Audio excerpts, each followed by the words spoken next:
Jumpa kembali di channel Eco Organic Farming. Salam para petani dan pengusaha tani cerdas. Kali ini kita akan membahas tentang kandungan pupuk urea dan fungsinya yang sangat berbahaya dan karenanya mulai untuk berhenti menggunakan pestisida.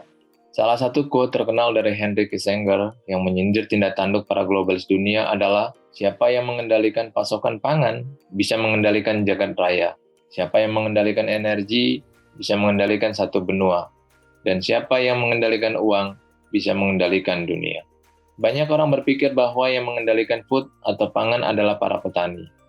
Sayangnya, sama seperti energi dan uang, pangan juga dikendalikan oleh kelompok elit yang sama.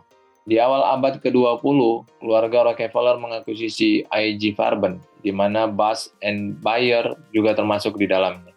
Sementara di benua Amerika, melalui tangan dingin J.P. Morgan, terbentuklah Monsanto dan United Fruit.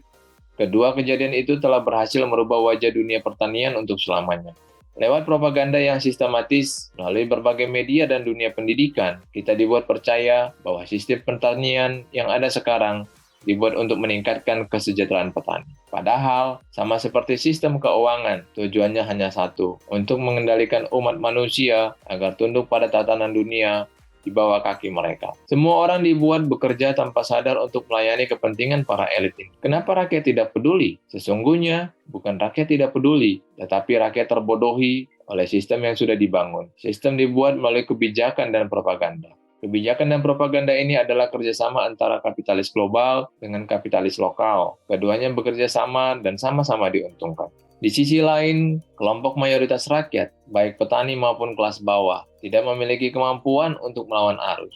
Selain itu, dikarenakan keterbatasan, mau yang praktisnya saja, tanpa pernah berpikir kritis tentang apa dampak dan akibat yang akan ditimbulkan. Mari kita ambil contoh yang paling sederhana. Kita semua mengenal pupuk urea. Hampir semua petani menggunakannya. Mungkin juga semua petani menggunakannya. Ya, sebab edukasi yang diajarkan di dunia pertanian bahwa pupuk urea adalah pupuk dasar. Pernahkah Anda mengetahui apa yang terkandung dalam setiap kemasan urea? Setiap kemasannya tertulis komposisi nitrogen yang terkandung di dalam satu saknya. Umumnya jumlahnya adalah 46%.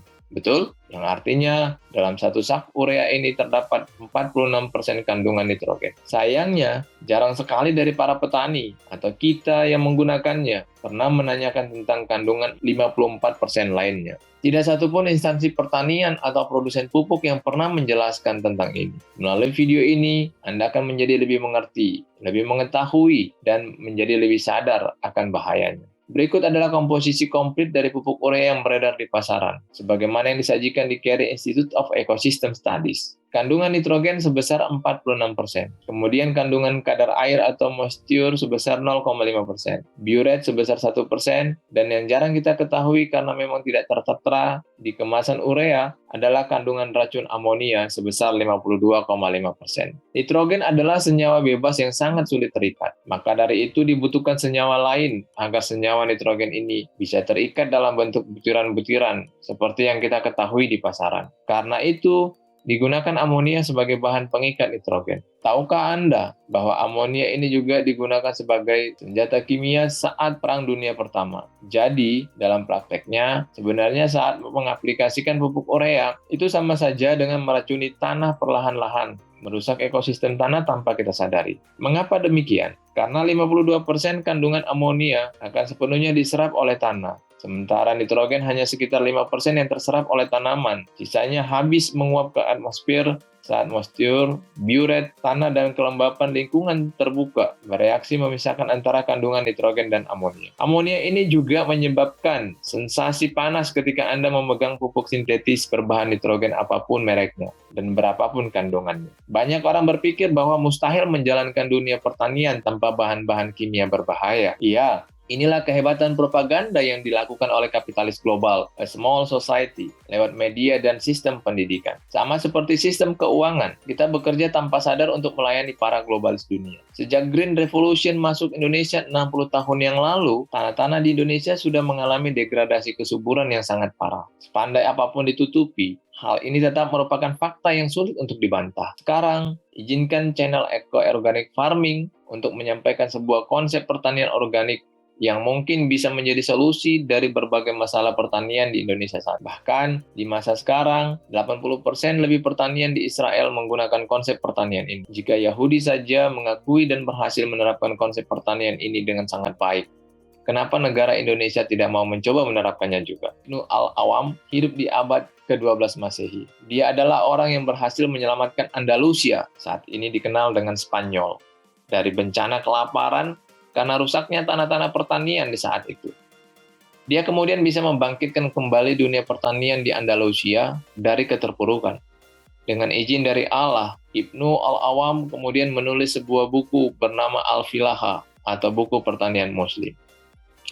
Buku ini memiliki total 34 bab dan 30 bab menjelaskan tentang pertanian, sedangkan 4 bab sisanya menjelaskan tentang peternakan. Kita fokuskan pembahasan kali ini pada segmen pertaniannya. Perlu diingat bahwa apa yang disampaikan ini hanyalah rangkuman dari kitab Al-Filaha, khususnya 30 bab yang membahas tentang pertanian. Pertama, adalah keyakinan akan Sang Pencipta, Tuhan yang Maha Esa. Di abad ke-12, itu belum ada teknologi seperti mikroskop, tapi Ibnu Al-Awam tahu bahwa ada kehidupan penunjang pertumbuhan di dalam tanah. Dia tahu bahwa Sang Pencipta menciptakan semuanya dengan seimbang. Kedua, adalah pemilihan lahan yang cocok untuk jenis tanaman.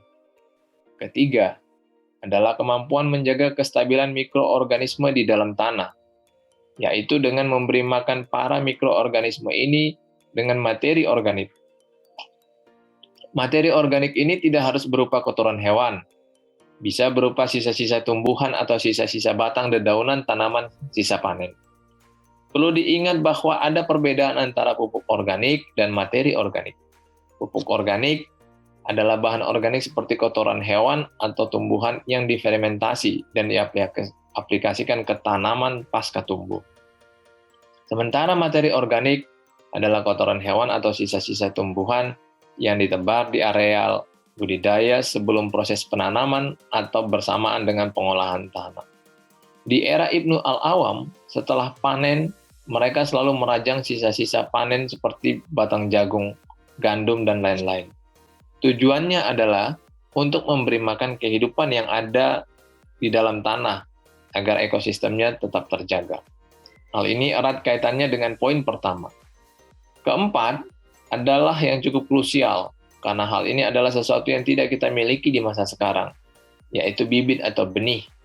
Di masa Ibnu Al-Awam, bibit-bibit tanaman palawija dan hortikultura tidak mengalami engineering seperti di masa sekarang. Semuanya masih asli atau orisinal, sehingga masih sangat resisten terhadap berbagai hama penyakit. Sangat berbeda dengan zaman sekarang, di mana bibit-bibit sudah dirubah menjadi varietas hibrida yang sangat rentan terhadap hama penyakit dan sangat tergantung pada pestisida serta pupuk kimia.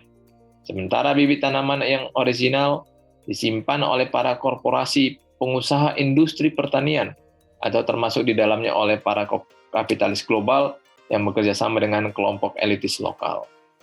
Kelima, yaitu penanggulangan hama penyakit. Di era Ibnu Al-Awam, penanggulangan hama penyakit cenderung lebih mudah, karena selain ditopang oleh tanah yang sehat, tanaman juga memiliki sistem kekebalan yang baik. Berbanding terbalik dengan di masa sekarang, di mana tanaman ditopang oleh tanah yang rusak dan beracun. Tanaman juga hasil engineering yang nyatanya sangat rentan terhadap hama penyakit. Oleh sebab itu, di era Ibnu Al-Awam, penggunaan pestisida hampir tidak diperlukan. Kondisi lingkungan, dalam hal ini serangga, juga sangat stabil ekosistemnya. Sehingga, keberlangsungan rantai makanan antara serangga juga masih sangat terjaga. Di masa sekarang, penggunaan insektisida, terutama yang berbahan kimia, justru lebih banyak membunuh musuh alami dari hama tanaman dibandingkan dengan hama sasaran. Karenanya, tak heran jika ledakan populasi hama tanaman adalah peristiwa yang biasa terjadi. Di era modern ini, penggunaan pestisida terutama dari golongan insektisida sudah tidak terkendali lagi. Keenam, adalah rotasi tanam.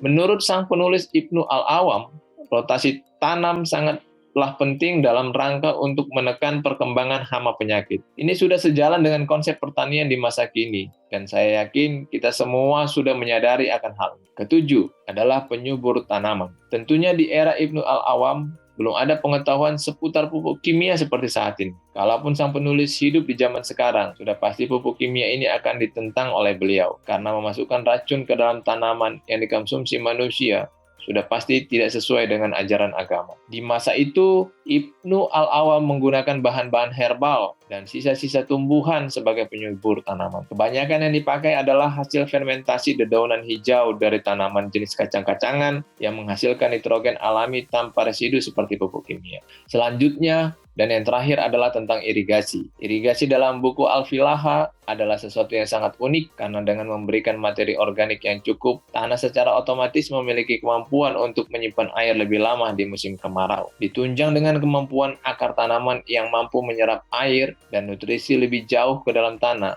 sehingga penyiraman di musim kering pun bisa diminimalisir. Sebaliknya, di musim penghujan, pori-pori tanah menjadi sangat terbuka sehingga menjadikan air lebih mudah untuk menyerap jauh ke dalam tanah dan tidak mengganggu areal perakaran tanaman. Itulah Al-Filaha, sebuah konsep pertanian yang sangat jenius dari seorang bernama Ibnu Al-Awam. Dengan konsep pertanian ini, Andalusia bukan hanya berhasil keluar dari keterpurukan, tapi juga sekaligus mampu melahirkan sejarah ekspor pangan pertama di Eropa karena melimpahnya hasil pertanian Andalusia di masa itu. Inilah bukti keberadaan Sang Pencipta. Ibnu Al-Awam menyadari betul akan hal itu. Tentu, konsep pertanian ini akan terdengar aneh bagi mereka yang sudah terlanjur termakan doktrin dan propaganda kapitalis. Salam petani cerdas, petaninya makmur, lahannya subur. Salam Eco Organic Farming.